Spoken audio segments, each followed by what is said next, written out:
Good afternoon, everyone. I'm Robert from Southern Fried Podcast. Got a outstanding gentleman on here today by the name of Mr. Gordon Rogers.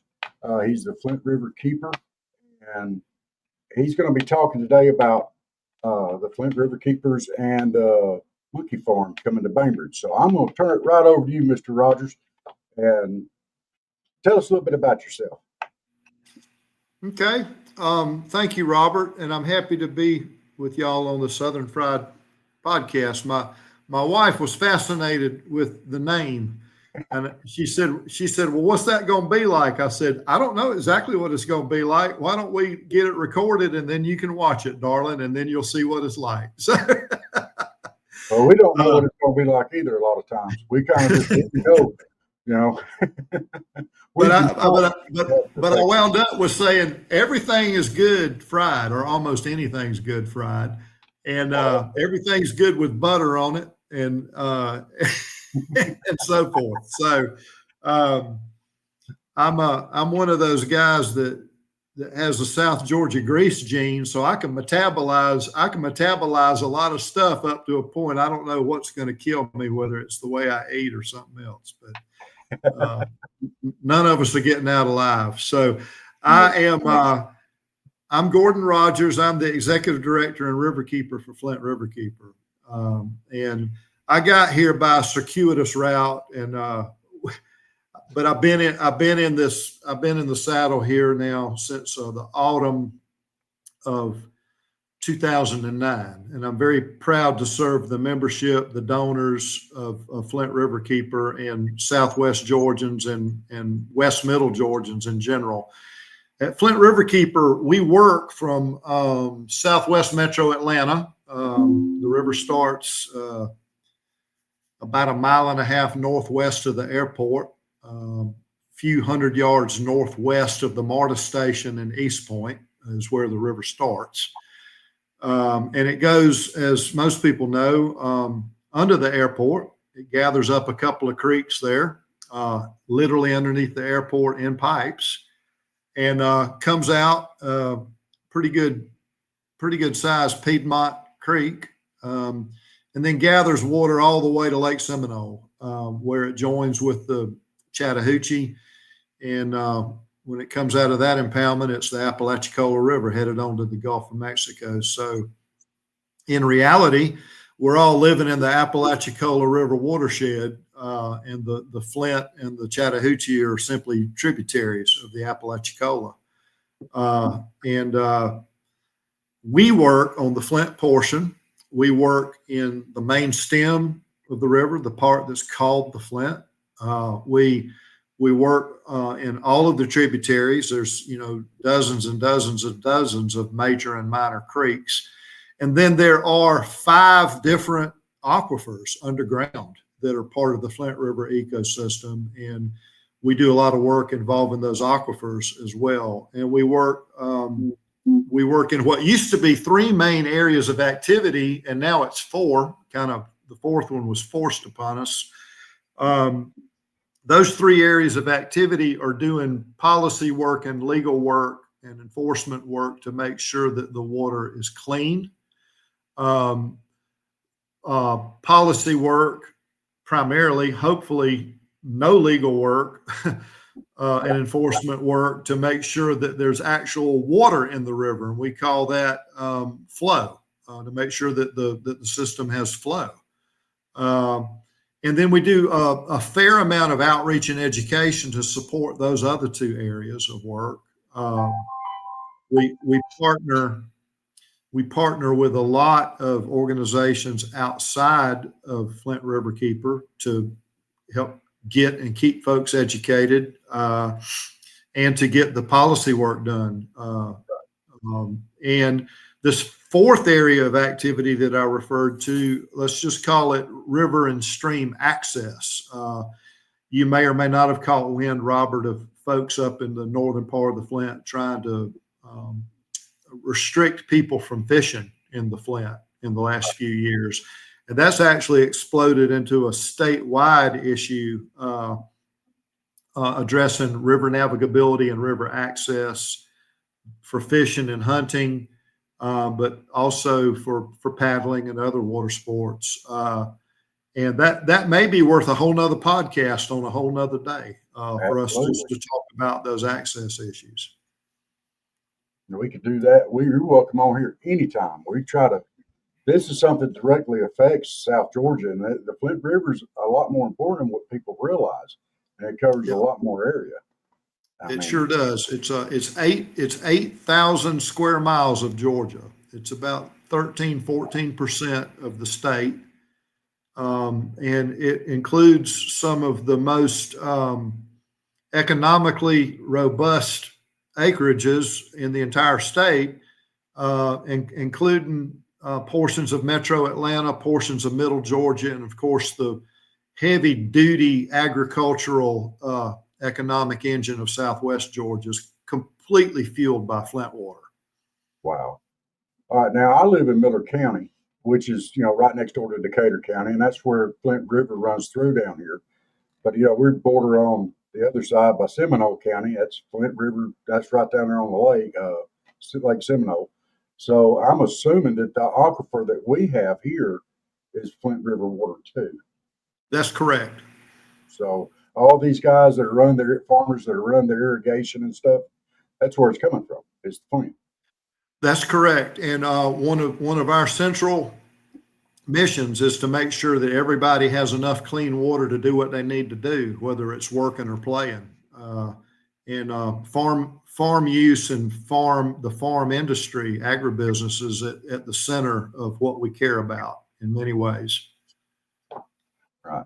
And it's hard to eat if you ain't got no food. And it's hard for the farmers to eat if they can't keep their crops watered. That's right. Man. Okay. And we're talking about billions and billions of dollars, whether it's a good year or a bad year with commodity prices. We're talking about a major economic engine. So we've got this major economic engine that's run through here, and you're one of the guys that's making sure that it keeps running. That's right. We're in a lot of ways we're like a mechanic with a car, helping keeping it running. Some people don't view us that way, but that's the way we look at it. Right. Well, some people probably get upset with you, but I mean, this is a major part of the economy of the state. It's got to be kept up. Now, I can understand that. Okay. Well, I really want to discuss this whole monkey farm business now. We've got an idea of who you are and what you do, and do you want to talk about your degrees that you have, or you've got some in engineering, I believe. No, I'm not an engineer. In my family, I'm surrounded by engineers. Right. In my family, I was kind of a black sheep. I went to UGA in Athens during the first glory years when Herschel were there. He and I graduated in the same year, and that was a mighty fine time. But my degree is not an engineering degree. I'm a fisheries guy. So I come at water through a fisheries lens. I started my college career at what they call Little Emory, which Oxford College in Covington. And my dad was real happy with that. And my family, if you didn't go to Georgia Tech, Agnes Scott, or Emory, you were just like a lesser person. And it was, I finally had to get an Emory professor to explain to my dad why I was going to UGA. But that Emory professor did a good job of that. And it's not because I couldn't make the grade at Emory or Tech. I was accepted to both of them. It was because what I wanted to study was at UGA, and it was fisheries. And so I got a degree in zoology from UGA. I took a bunch of courses over in the forestry school, fisheries courses. I took a bunch of chemistry and micro courses, statistics courses. I have a minor in statistics. And then I did graduate work at Skidaway Institute of Oceanography in Savannah, and worked on salt marsh species and snapper grouper species offshore. And after I finished that work, I worked for the Georgia Department of Natural Resources out of the Brunswick office for 10 years. And I worked on sturgeon and blue crabs and white shrimp and brown shrimp. Those were the four main things I worked on. I helped some of the guys that were working on speckled trout and redfish, but that was not my main area of responsibility. I just tried to get out there when they were trying to catch them and help them, you know. And had a good time at DNR, but got a little bit sideways with them on some policy issues and decided it was time to leave. My wife and I went into the private sector, and we ran a construction and demolition, waste and recycling business in Brunswick, St. Simons, Jekyll area for 9 years. And that ended up, we ended that in 2004. And I had an opportunity to become Riverkeeper for the Satilla River. Enjoyed doing that. That's kind of the river of my youth. That's the river I sort of grew up on, that and the Altamaha. And so I enjoyed working with the citizens of the Satilla River watershed, which is Douglas and Waycross are the main two towns in that watershed, but it includes portions of the coast as well. The Satilla comes into the Atlantic between Cumberland and Jekyll is where it enters the Atlantic. And so really enjoyed that work for 5 years. And then that led to meeting a lot of people in the river advocacy world in Georgia and the United States and even worldwide. And that 5-year experience teed up relationships that eventually led me to wanting to work on the Flint. And I was very blessed and grateful that the founding board members of the Flint saw fit to hire me, and moved in that job in the autumn of 2009, November 1st of 2009. And I don't know if everybody remembers or not, but it was kind of hard to sell a house in 2009. And we eventually moved our household over to the Flint watershed in 2011. So I was doing a whole lot of commuting for a couple of years, like a whole lot. And especially when you got to be in Atlanta during the legislative session, you just kind of running the wheels off of your truck. And I missed a lot, a couple of years worth of a lot of my kids' middle school years, but we kind of got that all under control by 2011. We lived in Fayette County, which is there in Southwest Metro, for 5 years, and then we lived in Talbot County after all the kids got out of the house and were at school in different places. We lived in Talbot County on a farm for 6 years. And then last year, my wife and I bought a little mini farm in Taylor County. So we live in what I call the Taylor County Triangle. We're between Butler, Reynolds, and Roberta. And if nobody knows where that is, I can usually tell them, well, you know where the gun store is. Everybody knows where the gun store is in Butler. Everybody that's anybody knows where that store is. Everybody I know that has a gun has been in that store. Okay. And so I'm 12 minutes from Barra's gun shop. That's where I live. Well, they should be able to find it then. I don't think I've been to that particular gun store. I've been to a few.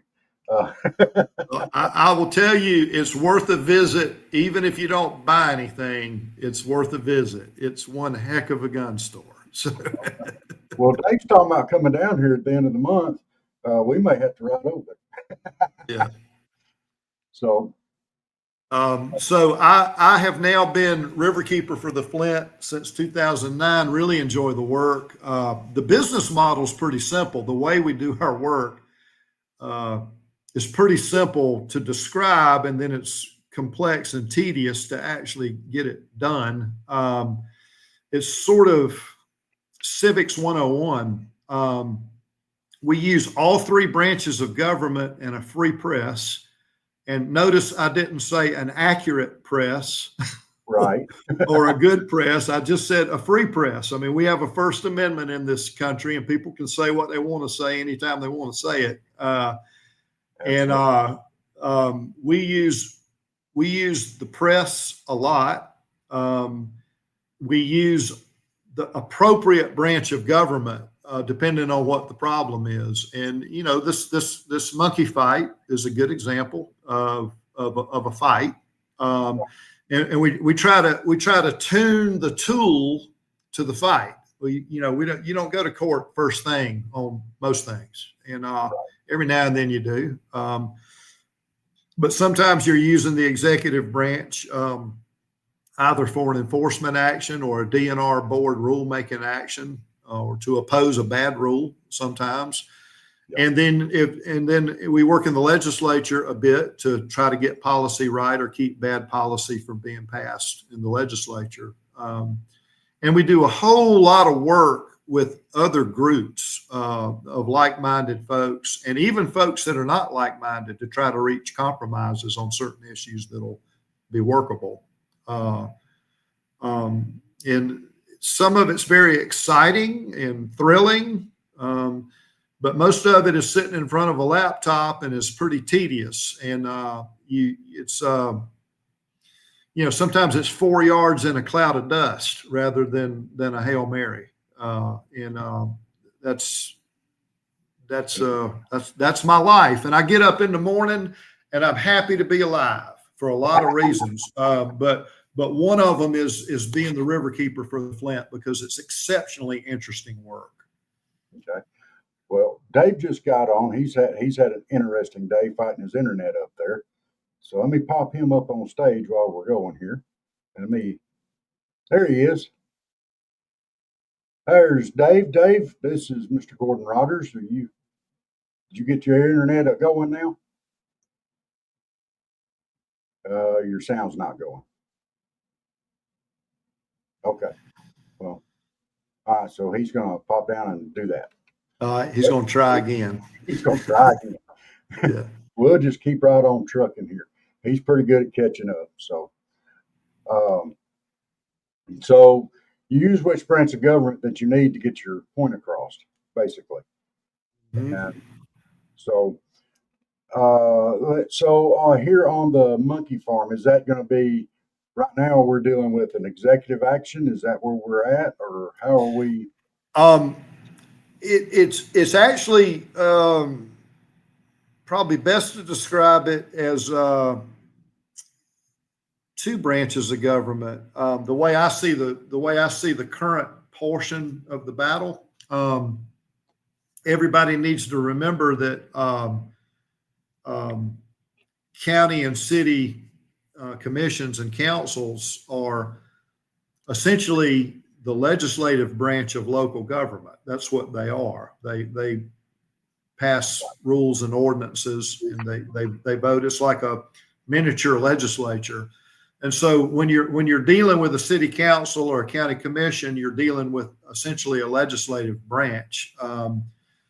And then when you're dealing with a development authority that's appointed by them, you're kind of dealing with a department of a bureaucracy. And we'll come back to these development authorities. They're kind of a strange beast.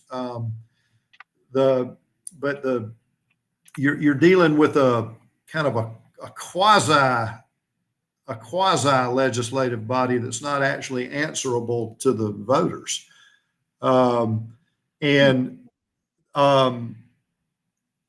Also, some of the issues are in court, and so a lot of things popped immediately to court. And the way I count it right now, there are 4 active court cases. So you're dealing with the judicial branch at the moment. You're dealing with the local legislative bodies, and you're dealing with this quasi responsive form of government called a development authority. And I think we ought to spend a little bit of time talking about development authorities. There may be a role. There may be a role for the Georgia legislature in this at some point. Maybe. I kind of doubt it. But if it goes much further and all of the remedies that are being attempted in court and with the local bodies fail, then we'll be dealing with the executive branch of Georgia government, because the monkey folks will need permits, various state permits for various activities. And that's a function of Georgia EPD, which is a branch. It's a branch of the executive branch. It's a division of the executive branch. The director of EPD answers directly to the governor. So we're not in that phase at the moment, but we'll talk about how that might pan out if we get there. Yeah. Okay. All right. So the long and the short of it, now, there's stuff that I've heard. I don't know all the truth of it, but I think I've got a pretty good handle on what has happened with this monkey farm thus far. It seems like that the county commissioners kind of went behind closed doors and set this thing up without talking to the people, or got with the development authority, who's not answerable to the people, and he set everything up or how it went. But anyway, the people weren't really informed on it until it was already a done deal. From what you've seen on, is that about correct? Yeah, I love this phrase "done deal," because it ain't done until the monkeys are actually roaming around the building. So there is no done deal at the moment. What there is a bad deal that was made in relative secrecy. I'm not saying that there were any laws broken, because the system is set up to where it's relatively easy to be secretive about it. Right. And once the cows were out of the pasture and everybody knew what was going on, those local elected bodies reversed their position, and so they were, at the end of the day, responsive to the people. And that has led to the developer, the monkey boys, suing local government in federal court over breach of contract. So even though the local folks did the wrong thing, in my opinion, and they did it the wrong way, I'm not saying an illegal way, but it was ethically wrong, in my opinion. Even though they did it wrong initially, they corrected that mistake. And by doing so, they exposed themselves potentially to some liability. I don't think they're liable, but we'll see. And hats off to them for being willing to take the heat in court. Yeah. And being responsive to the local folks. So that's one of the 4 lawsuits. Is that one? It's actually not being brought by the people. It's being brought by the developer. It's sort of the reverse direction, and it's in federal court. Don't know which judge, but it's the case will be headquartered and heard in Albany, from what I understand, in federal court. Now, can anybody can go to those? Oh yeah, it's kind of hard. It's kind of hard to keep up with what's going on, but there are some websites. I'm sorry I don't have it memorized, but there are some websites you can go to keep track of the filings and postings on a particular case. But also folks like Lisa Da Silva and others locally, June Faircloth locally. Right. They're keeping up with that calendar. And if you, I believe there's a Facebook page. I'll reach out. There is. There's a couple of them there.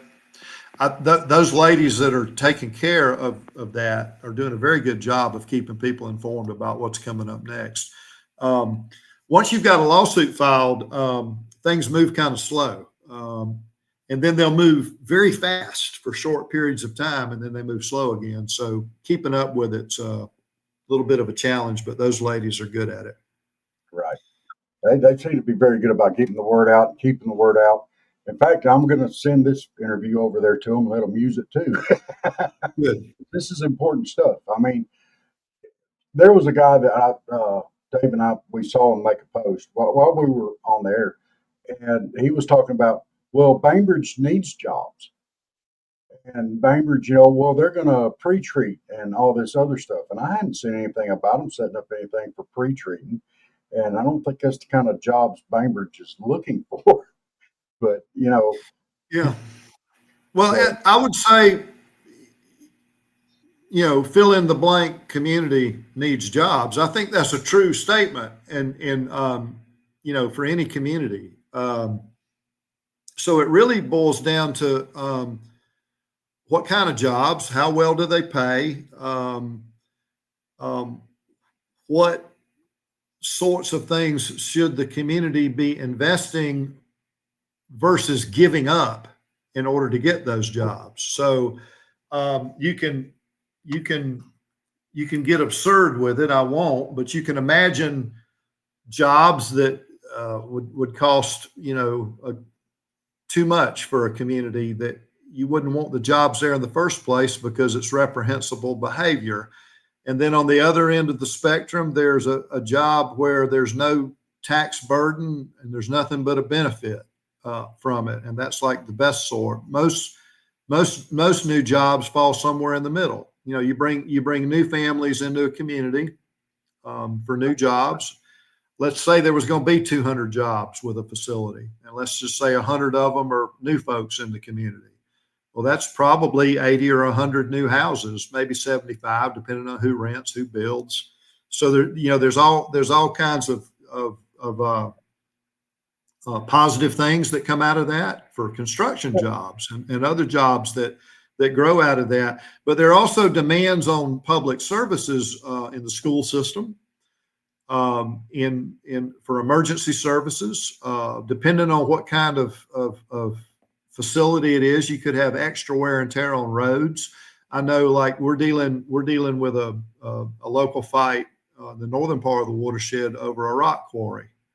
Well, when you're talking about 18 wheelers carrying rocks going over local roads, that's a whole new kind of road maintenance issue than what you dealt with before. So I'm not saying you don't necessarily want those jobs, but there are ramifications with everything. And in the case of the monkey farm, the way that I've understood it, and I think I have a pretty good understanding of it, the community representatives, the leaders in the community, more or less gave away the candy store to get these jobs. They're going to give them 200 acres. They're going to give them tax abatement in full for 10 years, and then a graduated 10% increase per year for the next 10. So 19 years of discounted taxes in one form or another. Well, what are those taxes pay? What do they pay for? The taxes pay for those impacts on the community. About half of your taxes are school taxes. The rest of it goes to other county or city operations. They're going to give them, even with the pre-treatment that they've claimed would happen, they were going to, by their own disclosures, eat up all of the existing capacity of the sewage treatment plant that they would be hooking into. And what that means is that if you're going to have any growth beyond that for housing, other manufacturing facilities, anything then you're going to have to invest in additional sewage treatment capacity. So there's a hidden cost, right there. And so, jobs is what every new outfit that wants to come to town preaches. Jobs are what development authorities and most county commissioners preach, but they need to be analyzing the situation for the costs as well as the benefits and make sure that they're balanced. And I believe, my opinion is that to most reasonable observers, that this was not a balanced package. Now, I'm leaving out the fact that we're dealing with 30,000 monkeys that present their own challenges that are, so separate from that. I'm just going to talk about economic activity X, like fill in the blank, whatever that economic activity is. You got to make sure that the jobs and the goodies that you're giving them are in some sort of balance. And I think the most reasonable observers that folks would agree that this was way out of balance and even completely independent of the kind of activity it was going to be. I heard a bunch of people talking about they didn't care if it was monkeys or not monkeys. And these are, people that weren't necessarily neighbors of the property or weren't necessarily concerned about water quality and those kinds of issues or disease and those kinds of issues. They were just concerned about transparency in the government process and this balance of economic benefit and economic cost. So just on its surface, it was a bad deal. And in terms of being a done deal, I don't know, man. It's the local elected officials have reversed their position, and we've got 4 court cases going. That doesn't sound like a done deal to me. That don't sound like a done deal to me either.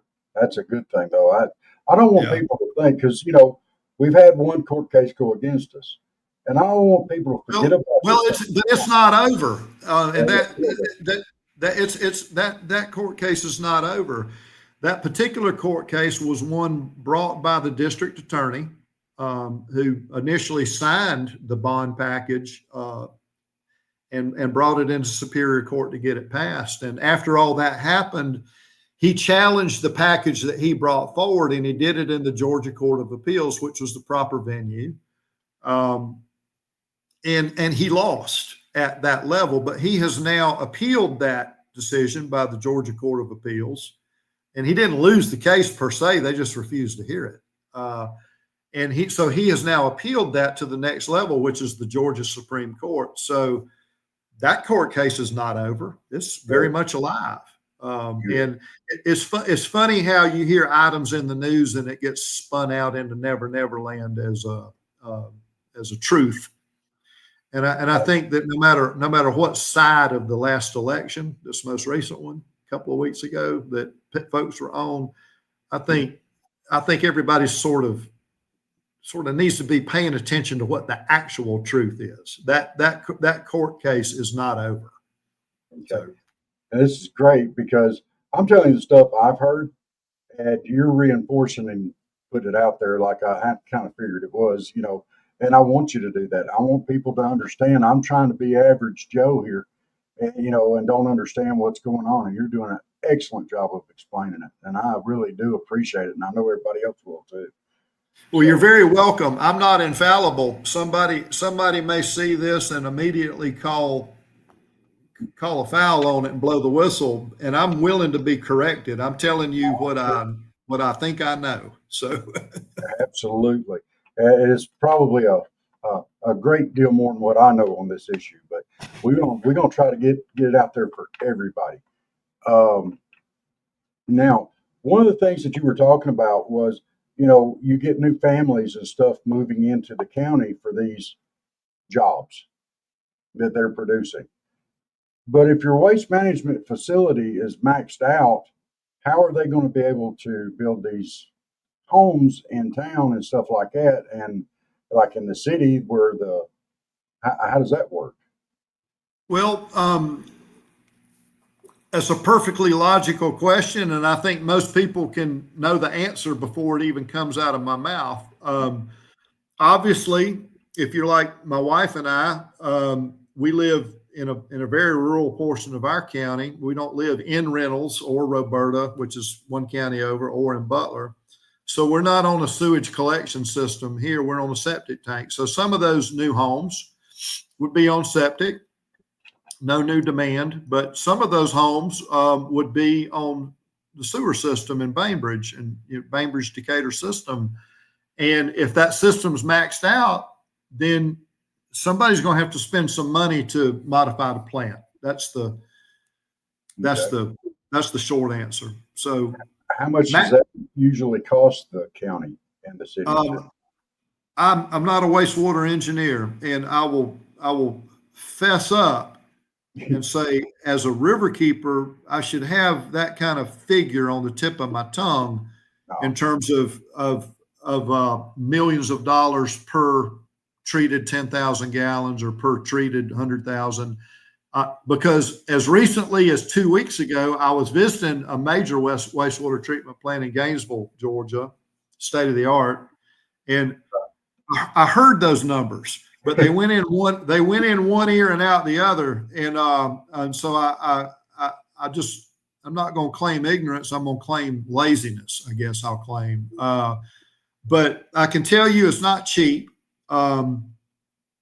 and like a lot of things, if you buy in volume, it costs less per unit cost. Like if you buy a lot of lumber, you're going to spend less per board foot than if you buy a little bit of lumber. But it's for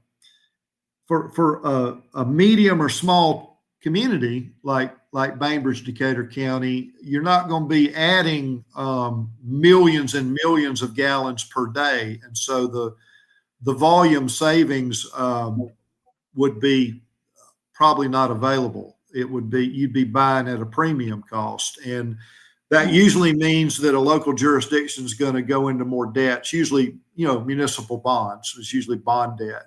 And of course that's paid by the taxpayers and the ratepayers. So that's a long way of saying, if you max out a system and you add more use, then you're going to have to build onto the system, and it's going to cost money. So that's not an impossible feat. That's not necessarily a bad thing, but it's something that should be discussed in the community before you give away all your existing capacity to one business. Right. And that's just good common sense to me.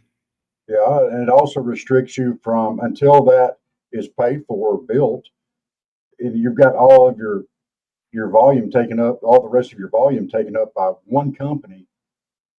You can't grow. You're stuck until that is redone. Yeah. I'm stuck. And so my comment to the local leaders would be, show me the plan. What's your plan?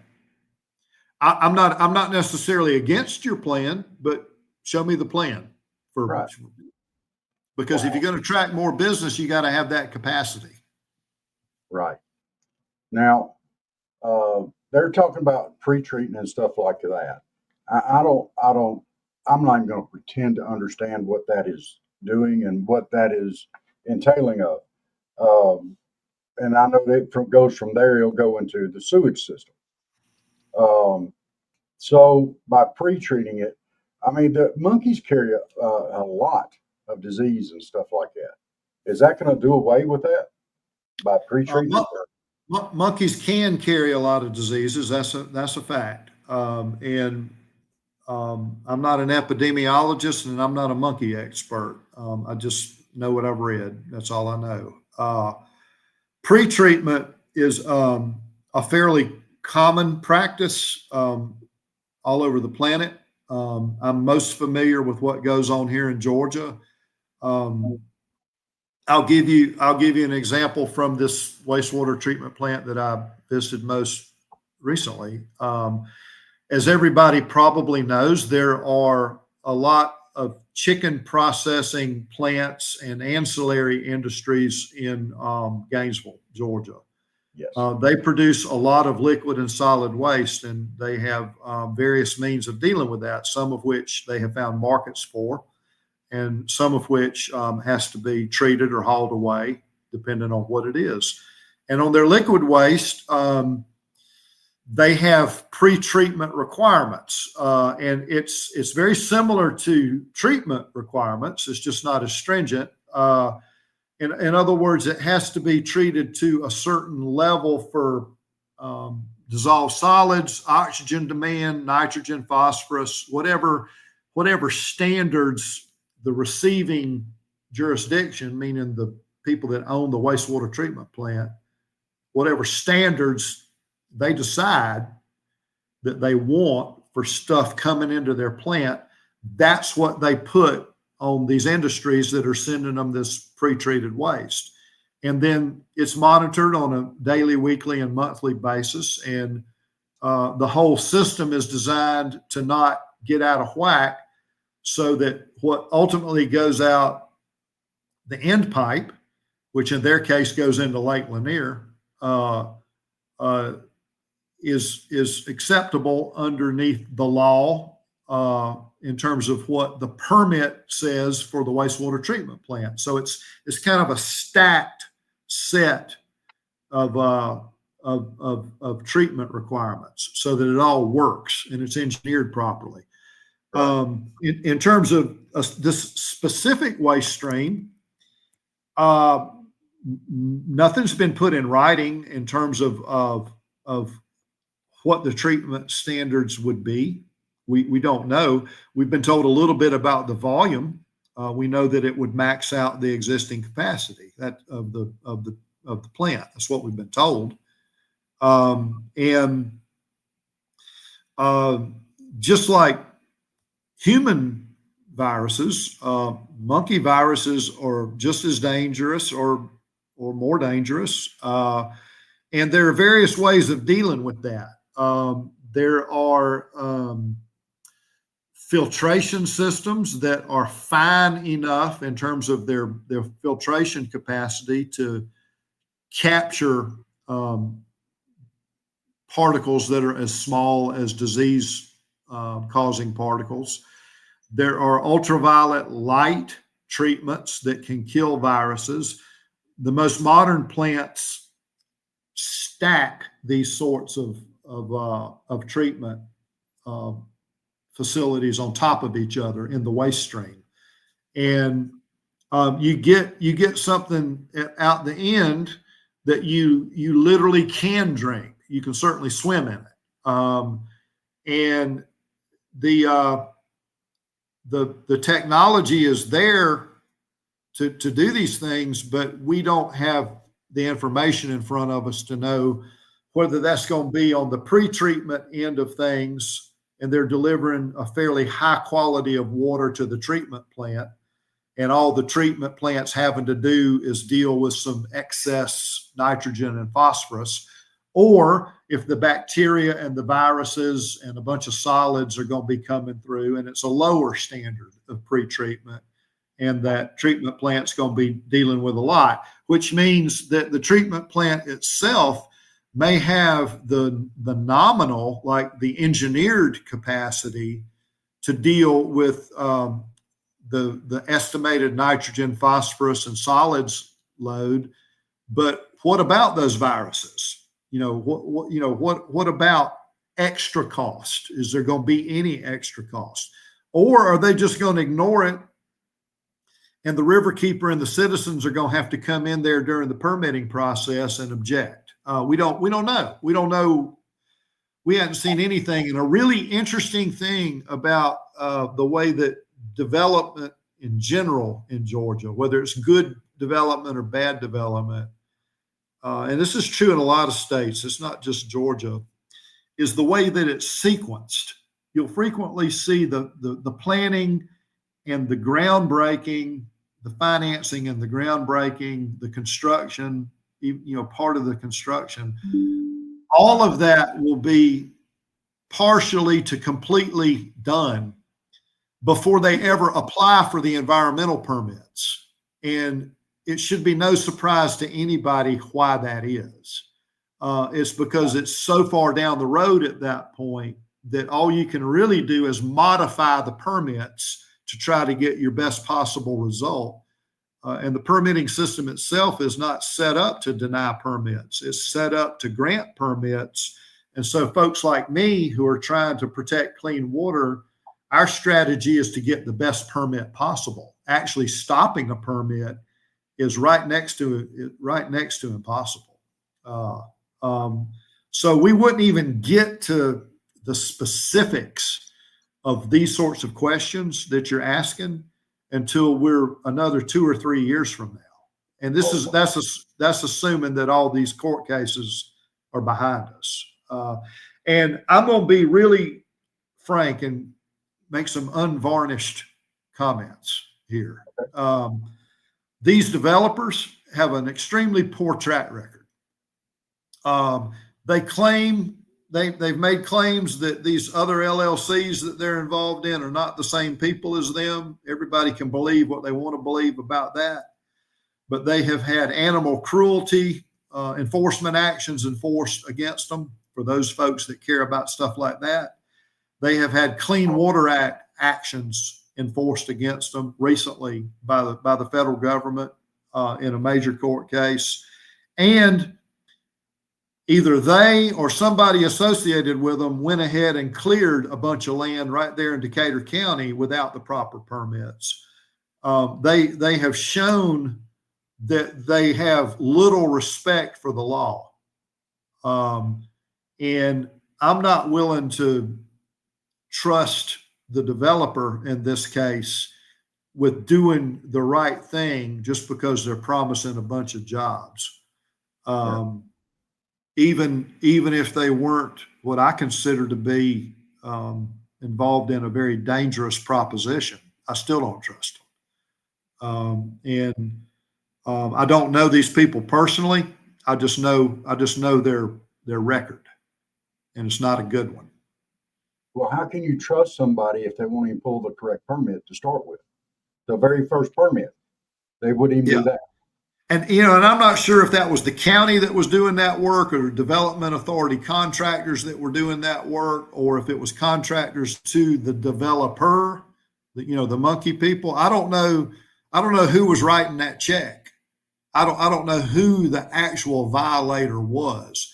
Now I'm working on understanding that, but whoever it was, they were showing no respect for the law. And I run into people all the time that say that erosion and sedimentation law is just sort of a tinker toy kind of play law. Well, it's not playtime to me. When you start loading up a creek or the river with dirt, that's serious business Yes, it is. to me.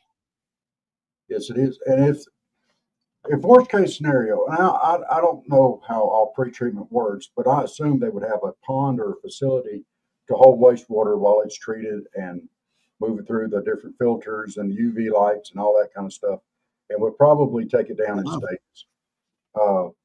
That's the way my granddaddy owned a slaughterhouse when I was growing up, and we had to pre-treat the water before it was released. I mean, we had 2 separate ponds, and it would take out of one pond, move it over to the other, then eventually it would go out through another container system and go out to the creek. But it had to be pre-treated and it had to be up to standard. So if it's something like that, they're so close to the Flint, worst case scenario, we get a tornado or a bad storm and something happens to that part of it, then it's just raw running into the river. What happens at that point? Well, that's true. That's also true for the regular wastewater treatment plant because it's by the river also. And this happened just within the last 3 or 4 weeks, all through Florida, Georgia, and up into the Carolinas. All kinds of failures of sewer systems and sewage treatment plants, and our sewage treatment plants are next to rivers and creeks. It's a hazard. That in itself is not illegal. To violate the Clean Water Act, you got to be doing something chronically. You got to be doing something on a repetitive basis, like sewer spill after sewer spill after sewer spill. our position on City of Albany is that they were in violation of the Clean Water Act up until about 2.5, 3 years ago. And thank the good Lord we were able to do it without a lawsuit. We were able to convince them in Georgia EPD that they needed a different permit and they needed some goals, to repair things and get them in compliance, get the river cleaned up. But one spill does not a violation make, but it's chronic spills. So when you're thinking about storm events, those are not necessarily violations of the law, but they're certainly violations of the integrity of the ecosystem, Right. if only temporarily. And knowingly putting a facility like this in an area that has flooded twice since you and I have been alive is not only, I'm going to label it stupid. In the case of the pre-treatment pods or containers or whatever their engineered capacity would be, but it's also crazy and stupid in terms of the monkeys themselves, because you put 2, 6, 8 feet of water in there, you got a major problem for the animals, for the waste. The power's going to be out. I guess that they would have an alternative form of power supply, but how you going to make sure the monkey cages are not blown out? How you going to make sure that the monkeys themselves are not drowned and you're dealing with, several thousand or several tens of thousands of carcasses? There's a whole lot that makes no sense about this thing.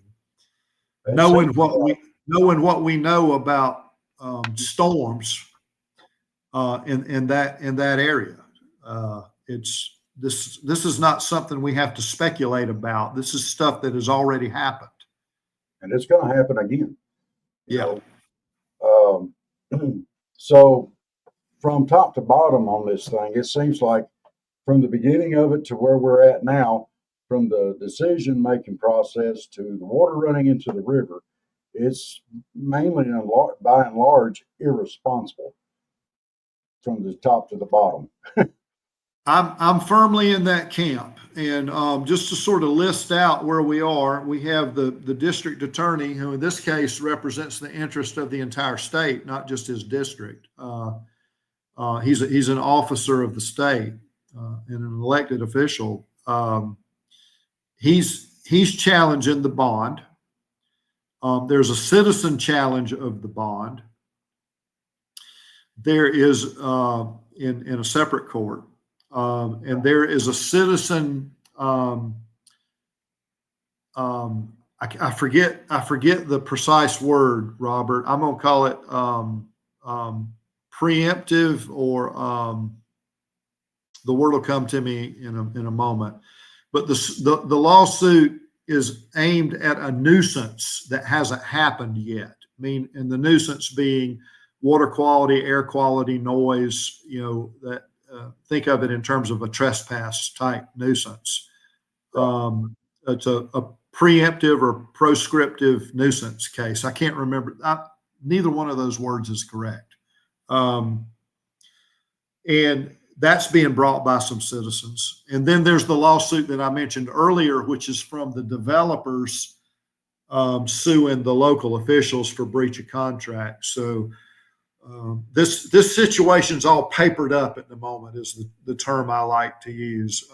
There's 4 lawsuits, and the kind of work that I do is it's a little bit marking time right now. My personal role and the role of Flint Riverkeeper is doing exactly what I'm doing with you right now, which is kind of keeping people informed and trying to keep people focused on what's real and what's workable and doable and what's not real and what you don't need to be spending your time worrying about. That's our role for now. It's just sort of informational. we are also serving as the fiscal agent of the folks there locally to hold their bank account so that they don't have to spend time doing a bunch of bookkeeping and keeping track of things, and so that their donors will have a tax advantage to any donations they make. When people make those donations, they actually go into a special checking account that we're taking care of completely separately for this activity. And only later, if we got past all these lawsuits, particularly the bond lawsuits, but any lawsuits, once we're past all of that, and the developer actually got into applying for the environmental permits, would we become directly involved. But as I've described before, that would be like pretty far down the road in the process. And we would be working extremely hard to get the permits written correctly, as opposed to being able to stop them. That would not be a project killing activity. That would be a project modification activity to try to keep it from being as damaging as it could be. And so I've told people in the public meetings that I've been in, if you see Riverkeeper get directly involved in this, there's probably going to be a monkey farm. Not because we want it, but because that's just where we're at, and we're working on the permits now. Okay. A lot of people think that permits means like, yes, you can do it. No, you can't with the whole project. That's not what these environmental permits are. These permits are, you can pollute up to X amount, but no further. That's what an environmental permit is all about. So that would mean that but how long does it take to get a permit? I mean, it depends on how close that they are and how much they're willing to do. I mean, if the permit requires them to do more than what they really feel like they can afford to do or whatever, it may still die off. You never know. It could, and I've seen that happen. I've seen all kinds of crazy things happen in this business, and I've now been at it 21 years between the two Riverkeeper jobs. Sometimes just that delay going through that whole process will kill a project because economic conditions change. Quick little war story. As I was leaving Satilla Riverkeeper and coming over to Flint, there were 3 coal-fired plants planned for South Georgia. One in Ben Hill County, one over near Sandersville. I can't remember, maybe Washington County, I think that is. And then one in Early County. And those would have been the last 3 brand new coal plants built in North America. China's still building them, but we're not building any more in North America. The economics of coal has changed dramatically. Right. Just like the economics of a lot of sources of energy have become more or less efficient than each other, and the whole competitive landscape in the energy world has changed just in the last 15 years. And that's a global phenomenon, driven by technology primarily. Some people say it's driven by government regulation. That's not true.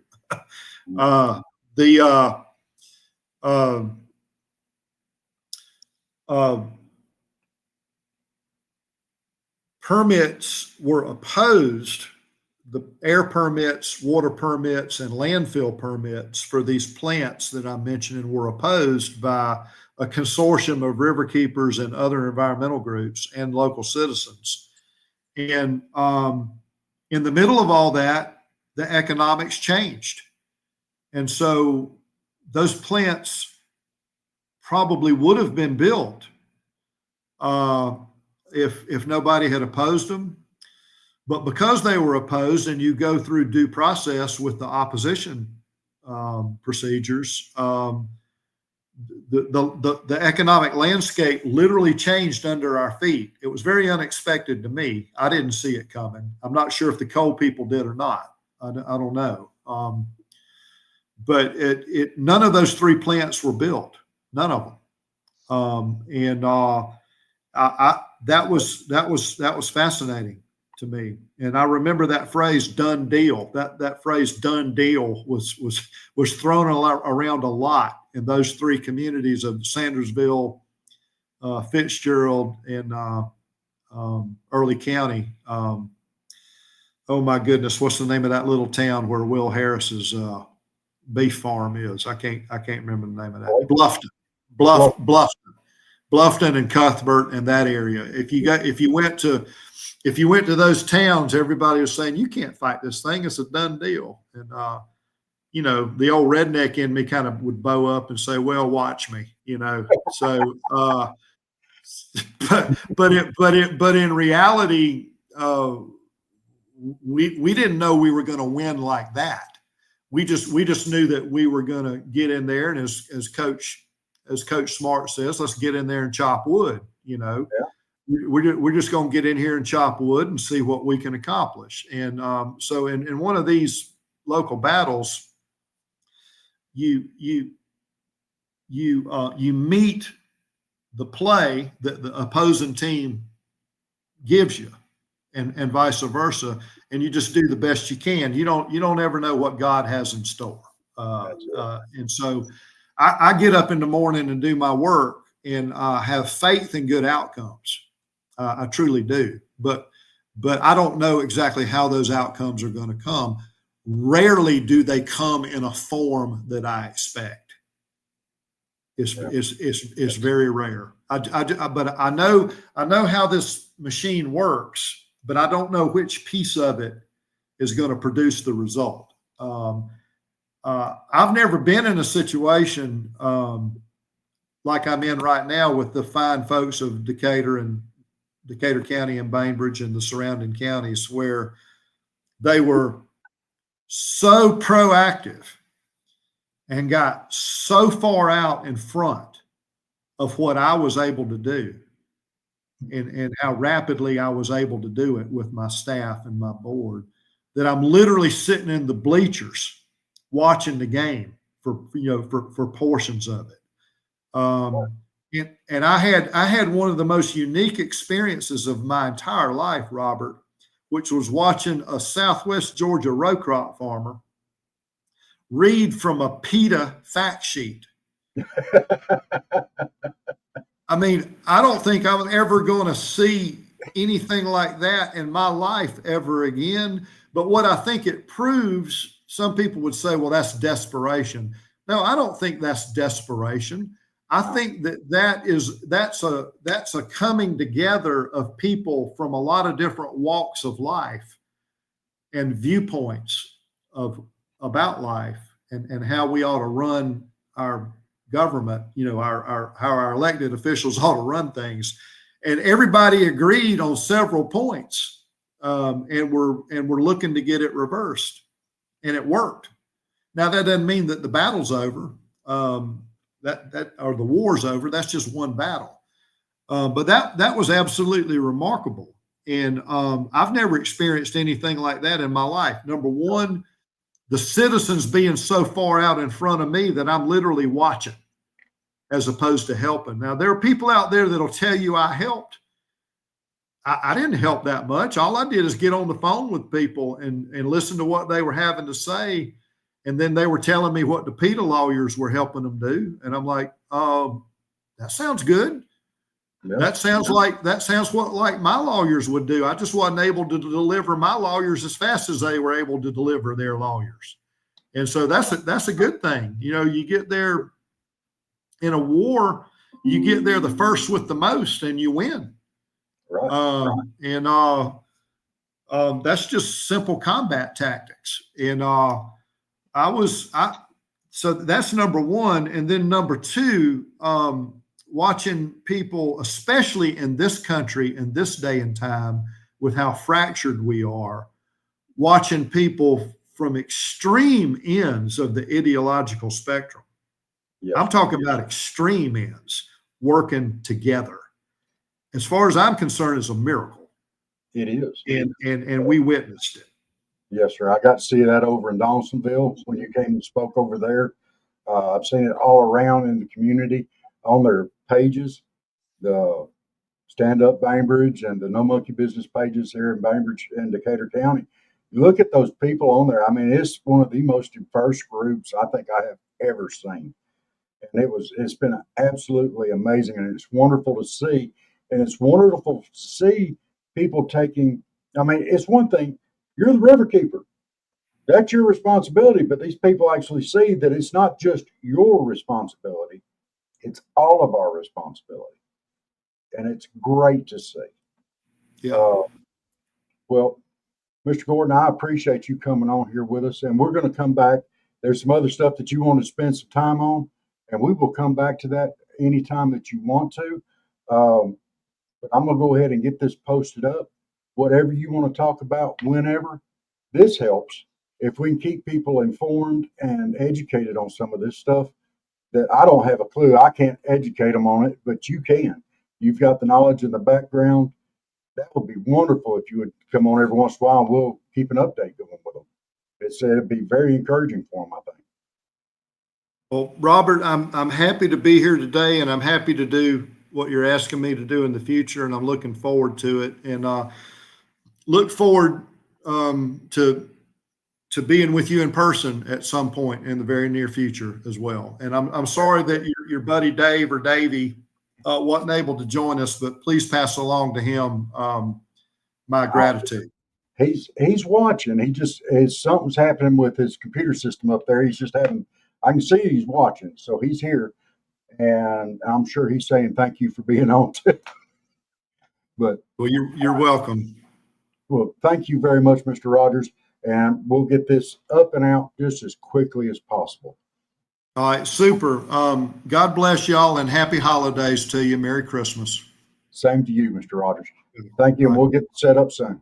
All right, bye-bye. All righty, bye-bye. That was Mr. Gordon Rogers. We're going to get this out there. Thank y'all, everybody, for watching, and we will see y'all very soon. Thank you very much.